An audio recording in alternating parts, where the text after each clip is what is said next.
President Emmerson Mnangagwa rushed back to Harare today for urgent talks with military chiefs after reports of unusual troop movements sparked fears of potential military action. Saka kuna mashoko ataona kuti panapa kunzi pane matroops atransportiwa zvisina kunzwisika zvanonotungamirira nyika yezimbabwe apa russia back to Harare. Ndobva subscribe like button on the bell icon. Ndipinda pane pamuzimu abudanyira chiti military vehicles were spotted moving toward key government buildings in Zimbabwe's capital early Tuesday morning, causing widespread concern among citizens.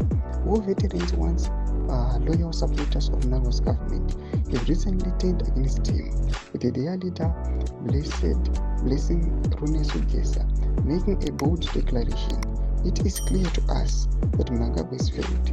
He is not fit to run his country, and his time to go is now.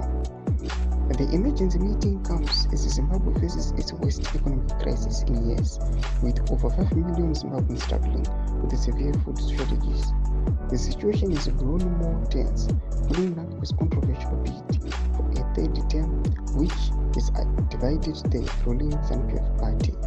Civil society activist Promise Nkomo warned Mnangagwa's administration will see a side of us they have never witnessed before. We will take the lead in making this country ungovernable as long as there is no electoral mandate from the people. Security has been tightened around government buildings, with the soldiers maintaining a visible presence in central Harare. The situation bears striking similarities to the 2017 events that saw the military remove then President Araji Mugabe from power. A senior military official speaking on condition of anonymity stressed that the increased military presence was merely precautionary. Tomashukana mudanyogwa panapa tiona kuti panguva ino aiwa maevents panapa akuitika vanhu vari kufemedza kuti something is fishy panapa vachingoona chiutsi vanozoona kuti aiwa kune kuri kubvira moto. Tudze mafunguro enyu tiri pamusoro pechitiko ichi. Enda comment section medu, subscribe, like, and turn on the bell icon.